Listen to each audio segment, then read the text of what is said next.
This is HermitCraft, the most popular SMP on YouTube, and this is Mumbo Jumbo, placing the one block that would lead to the entire server crashing, kicking every single player, and creating a literal circle in vanilla Minecraft. Oh dear. You see, HermitCraft is a member list of some of the most insane players that have ever played Minecraft, and I don't just mean that they're crazy, although there's that too, because these guys literally create some of the most insane things that the game has ever seen. You know how Minecraft's hardest advancements are locked behind that special sound? Yeah, that one. This guy, DocM77, and trust me, you'll be seeing him a lot more, did that about 50 times as a prank. Now, HermitCraft is also very old, so they know this kind of stuff happens constantly, and they literally have custom-built servers for them just to make sure that none of their shenanigans crash the server. And yet, Mumbo Jumbo, the one I mentioned earlier, yeah, he has a reputation for making this server, one of the most powerful computers in the world, lag like crazy, and it's not just Mumbo's fault. Minecraft, the most popular game in the world, is actually coded pretty badly, and Mumbo's farms produced a huge amount of something called entities. Entities could be anything from mobs to items, and when Mumbo has farms making thousands of these every second, they're like this brick wall. Hang on. I need to slow down. Okay, we're over it. There's the perfect circle that we have created in Minecraft. I'm gonna take a screenshot of that. And remember, that's all while the farms are working normally, and because of that, Mumbo developed a bit of a reputation for causing a ton of lag on the server. But he's a good person, right? So he does his best to get rid of the lag along with the rest of the hermits, and when they're using performance-enhancing mods on their decent and powerful computers, they can all manage pretty okay, which honestly should have been where this first story ended. But Mumbo's also known for being a bit clumsy, and that brings us back here. Season 5, episode 65. Mumbo has just built some of the most efficient melon and pumpkin farms possible in Minecraft, and he's gonna link them up to a storage system. But then he stumbles across a bit of a roadblock. But this is looking pretty good. That's not looking so good, however.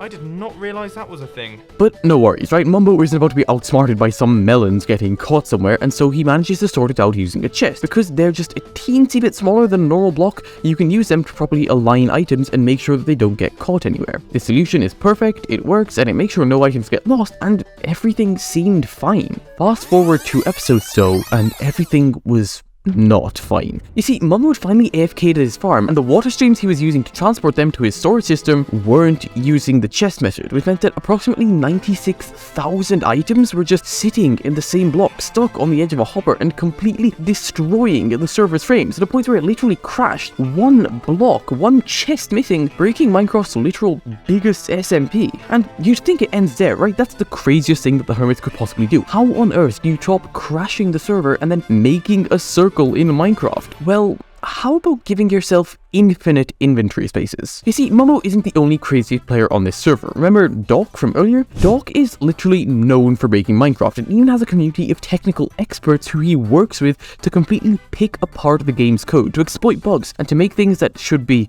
well, impossible. There are loads of obscure glitches and bugs that can ruin your entire day, but there are also ones that make the players who use them, who exploit them, into literal gods. You see, Doc, along with the rest of the people in the technical Minecraft community, learned how to make what's called an update suppressor. That machine that Doc used, it can literally stop Minecraft from even being able to talk to itself by overloading it with information. By powering an insane amount of powered rails in less than 0.1 seconds, the game gets completely clogged up with information. The thing is, this normally crashes the entire game, but the community found a way around it. If you do all the updates as a player, as in by placing or breaking a block, the game doesn't crash. And this actual insanity, this really just crazy loophole, well, it let Doc and his friends develop what he called inventory linking, where you can link a slot in your inventory to a slot in, say, a chest or a hopper. For example, a slot for rockets, or maybe a slot for golden apples, where you can have access to your entire storage system from basically anywhere. You can even send items the other way. With this technology,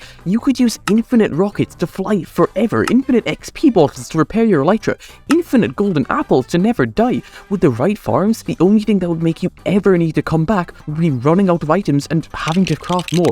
That's literally only scratching the surface. As Doc shows in his own video, if you link up just a bit more redstone to this whole thing, you could teleport to your base from anywhere in the world and even teleport back. But this costs a lot of resources. What if you just wanted to get somewhere really fast?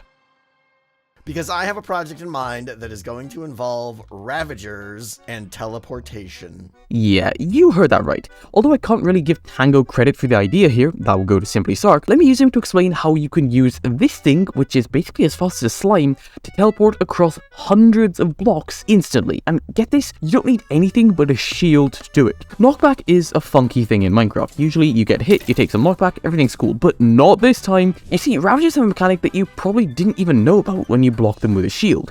You see, the game tries to reward you for knowing when to block the Ravager's attack, and therefore it gets stunned for a second, giving you precious time to get close and absolutely wail on it with your sword. After that stun is over, the Ravager screams, knocking every player and mob that's close to it away from itself, basically resetting the battlefield so that it can fight again. But that scream is the crux of all of this. You see, the closer you are to a Ravager, the further it knocks you with its scream, meaning that technically, if you were in just the right position and the Ravager couldn't move, like if it was in, I don't know, like a minecart or something, you could basically stand on top of it and get teleported to another location so fast that walking to it would take the length of this entire segment of the video. And before we get to our final thing, and trust me, I genuinely think this is the craziest thing yet, we've got to mention the other just plain dumb stuff that's happened on this server. We'll just go up and around, up and around, up and around, not a problem, up and around, up and around. Impulse moving his entire massive mega base over by just one block in Season 7, or Grian, Mumbo, and Iskall literally recreated Amazon in Minecraft. SM77, he added a diamond nether portal to the game. This stuff is insane. There have been entire games made within Minecraft, card games, literal dungeon crawlers, and the story arcs? Don't even get me started on the story arcs, man. They've been immaculate, but it means that escalation happens quick, and it happens to a huge extent. Case in point, Doc, yeah, of course it was Doc, used wireless redstone to activate a literal warp cannon from thousands of blocks away that could shoot an arrow at 60,000 blocks a second through walls that could break full netherite armor and completely wipe a health bar in one shot. With the help of his hive mind, Doc realized that when you're shooting an arrow at an enderman, it teleports away. But for a split second, the arrow thinks it has hit something and will keep traveling no matter what. Which means that if the arrow was technically fast enough, it could phase through blocks for the rest of that split second, basically making it a phantom or a warp arrow that can go through mobs, players, and even walls, because it's not hitting anything new, it thinks it's already hit something. Oh, and as for how the arrow even got that fast, TNT in Minecraft causes knockback, right? And in a normal, like, run-of-the-mill TNT cannon, you use a load of TNT to add all of their knockback together and shoot something really far. Simple enough, right? In this method, however, Doc managed to keep the arrow in stasis so that it couldn't move, but any TNT that blew up near it would still add to the arrow's speed. Basically, the arrow could be charged over time with the blasts of hundreds of different pieces of TNT without the size limitations that other TNT cannons have. And all of this, the wireless redstone, the insanely fast arrow, the TNT charging it up, the literal phasing through walls, man, all means that when Doc pressed the button, he was basically symbolizing what the Hermits and their friends, of course, have been doing for years now, going faster than everybody else, overcoming all barriers, and absolutely breaking Minecraft, the same way that this one arrow can break an entire set of netherite armor. If you enjoyed this video, make sure to watch this one next, check the description for links to Hermits do all this crazy stuff, and subscribe!